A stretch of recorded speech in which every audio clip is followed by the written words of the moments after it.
Hello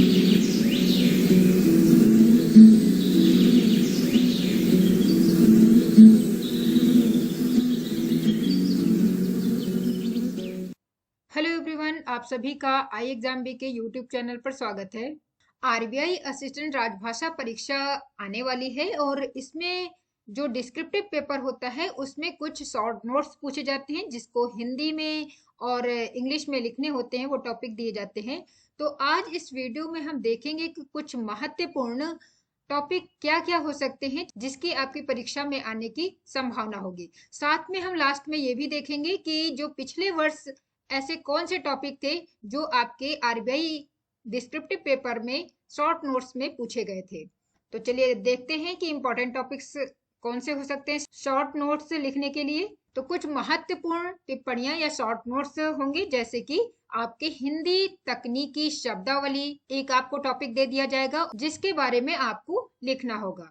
एक तो topic ये हो गया। ये भी आ सकता है कि तुलन पत्र क्या होता है, यानी बैंकिंग संबंधी जो शब्द होते हैं उनको भी दिया जाता है, जहां पर आप उसको डिस्क्राइब करते हैं, उसका वर्णन करते हैं कि तुलन पत्र क्या होता है। म्यूचुअल फंड के बारे में आपको जानकारी होनी चाहिए कि म्यूचुअल फंड क्या होता है, क्योंकि उसके बारे में भी लिखने के लिए आता है।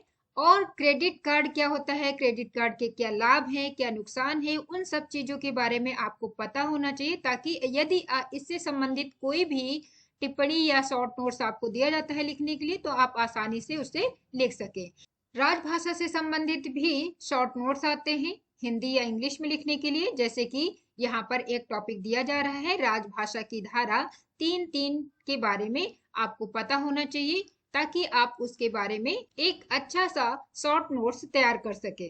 लोकपाल क्या होते हैं, उसकी अवधारणा क्या है, ये भी आपका इंपॉर्टेंट टॉपिक है, इससे भी प्रश्न पूछे जा सकते हैं। आगे है आधुनिक युग में एआई यानी आर्टिफिशियल इंटेलिजेंस का उपयोग किस प्रकार से किया जाता है, उससे संबंधित भी आपकी टिप्पणी लिखने के लिए आ सकती है। उपभोक्ता ऋण क्या होता है, ये भी एक इम्पोर्टेंट टॉपिक है। यूनिफॉर्म सिविल कोड जो कि आजकल बहुत ज्यादा न्यूज में है कि यूसीसी क्या होता है, उसके बारे में बताइए। तो उसके बारे में भी आपको जानकारी होनी चाहिए और अपने आप को अपडेट रखना चाहिए, ताकि आप उसको वर्तमान परिदृश्य में रखते हुए उसको अच्छे से लिख सके। इसी प्रकार से कुछ और भी टॉपिक होते हैं जिसमें आपको इंग्लिश में भी लिखने के लिए दिया जाता है, जैसे impact of SMS on greeting cards, इसके बारे में लिखने के लिए। नॉन परफॉर्मिंग एसेट्स क्या होती हैं, उसके बारे में आ सकता है लिखने के लिए। इंटरनेशनल विमेंस डे क्या होता है, उसको भी आपको तैयार करके रखना चाहिए।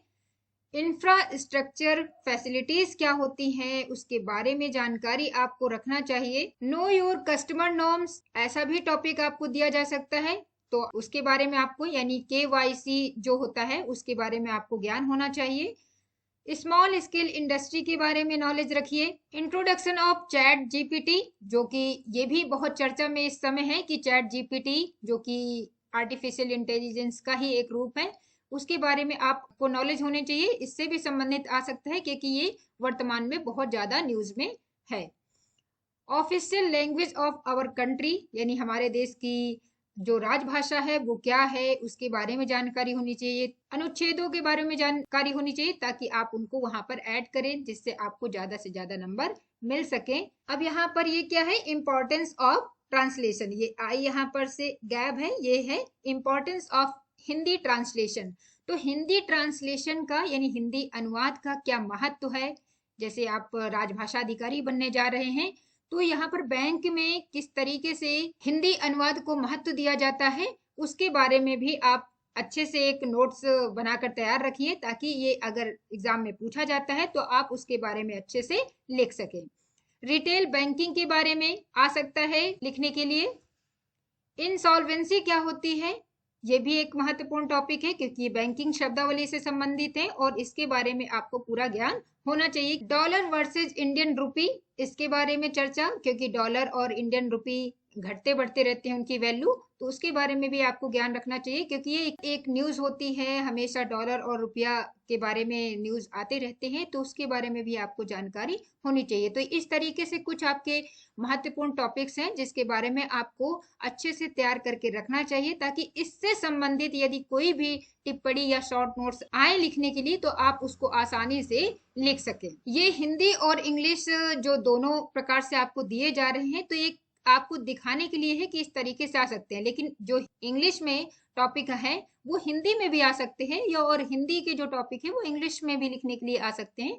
तो इस तरीके से आपको दोनों तरीके से तैयार रखना चाहिए। साथ साथ में जो करंट न्यूज है, जो ज्यादा चर्चा में शब्द रहते हैं, जैसे चैट जीपीटी है, यूसीसी है यानी यूनिफॉर्म सिविल कोड है, उन सब के बारे में जो वर्तमान में ऐसे टॉपिक हैं जो ज्यादा चर्चा में है, तो आप उनके बारे में अपनी कॉपी में अच्छे से नोट्स लिख सकते हैं, ताकि जब एग्जाम में उससे रिलेटेड कोई भी टॉपिक आता है तो आप उन पॉइंट्स को वहां पर ऐड कर सकें। अब देखते हैं कि पिछले वर्ष कौन कौन से ऐसे टॉपिक दिए गए थे जिसके बारे में आपको शॉर्ट नोट्स लिखने थे, जैसे कि role of hobbies in life, tourism potential of India, लक्ष्य निर्धारण और सफलता, युवाओं में रचनात्मकता का सदुपयोग, राजभाषा अधिकारी के कार्य और हिंदी दिवस। तो ये आपके पिछले वर्ष आए हुए टॉपिक हैं जो आपके शॉर्ट नोट्स की तरीके से आपको वहां पर लिखना था। इसी प्रकार से आपकी आने वाली परीक्षा में भी टिप्पणी या शॉर्ट नोट्स आएंगे, तो आप अभी से तैयारी रखिए। छोटे छोटे नोट्स महत्वपूर्ण टॉपिक के बारे में अपनी कॉपी में लिख कर रखिए,